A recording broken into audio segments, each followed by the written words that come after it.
Welcome back to Digital Currency Ownership Before You Begin, an original Coin Academy course designed to give you the tools and techniques you need to have in place before you embark down the path of digital currency ownership. This course is broken into 6 lessons. We're currently on the 3rd lesson, Backups and Offline Storage.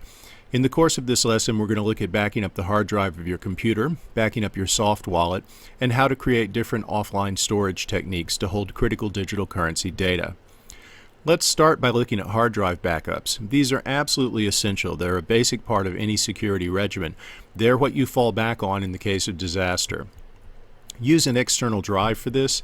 Good rule of thumb, get one that's at least twice the size of your internal hard disk drive. This gives you enough room to do a complete backup and also room to grow.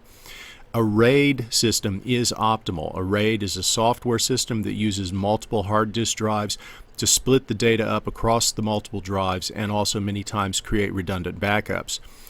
There are consumer RAID systems now that are quite affordable, but this is an extra expense item, it is an extra maintenance item, and for some people it may not be the right choice, though again, I repeat, it is optimal. Cloud storage has become widely available these days, and I know a number of people are using it. We consider it, however, to be the more risky alternative.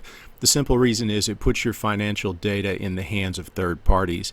It's better really for you to maintain control over your data locally. If you're using Mac or Linux, there are good built-in backup routines that you can use. There's no need to look for a third-party solution. If you're on Mac, the Time Machine system coupled with the Time Capsule external drive is extremely effective, extremely easy to use, and it makes restoring data a breeze, which a lot of other systems simply can't say. If you're on Windows, you might want to look at the third-party software systems Carbonite or Backblaze. Both of these are very reliable and easy to use and full-featured backup programs. There are other solutions. If you have something you're comfortable with, great. Bottom line is, make sure you're doing this. Moreover, set a schedule and maintain your backups. You need to have current backups. These programs that we've mentioned often offer their own scheduling, so use that scheduling, set it up, it's automatic, it takes care of it for you. Also, one tip, use incremental backups. It'll get the job done faster. Full backups can be really time consuming, and of course your first backup should be a full backup, but thereafter if you use an incremental backup, it'll only back up the things that have changed since the last time a backup was done. Now let's talk about soft wallets. These need to be backed up as well. The easiest way, buy a good quality thumb drive, back up your wallet to the thumb drive, encrypt the thumb drive, and only use the thumb drive for this purpose. You must store that thumb drive securely, and some digital wallets that we've looked at, they have really good backup programs built into them. Just simply use those programs. It's the easiest way to go.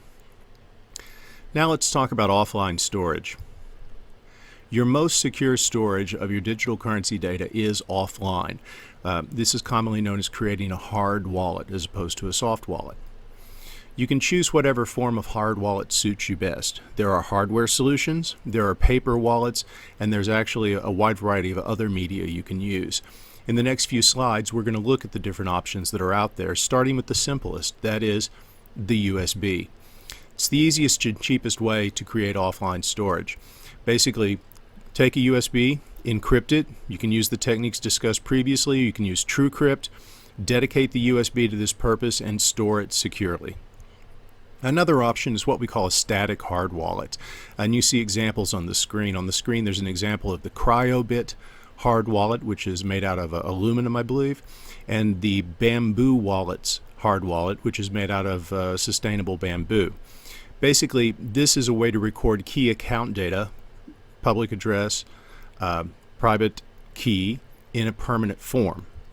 Now, there are several examples in the market. There's one called BitKey that's made out of metal. There are wood wallets, obviously made out of wood, bamboo wallets, and then there's the Cryobit system, which offers either the CryoCoin or the CryoCard.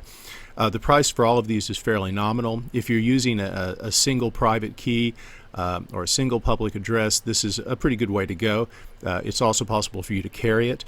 You can actually encrypt your private key on these so that the private key that displays, if it's scanned, it requires a password to be able to decrypt. So it does not expose your private key. They're handy little devices. They're a great way to carry around the data. If you are transacting out in the world, it's a fast way to produce the data. And of course, you can just lock this in your safe or your safety deposit box and it's taken care of. There are also what we call functional hard wallets. These are essentially appliances.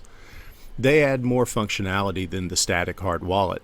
Some of them will maintain your balances. They'll allow you even to conduct offline transactions in some cases. They provide backup to paper functionality. There are 3 different examples we know of right now. There's the Trezor, the BitSafe, and the HardBit.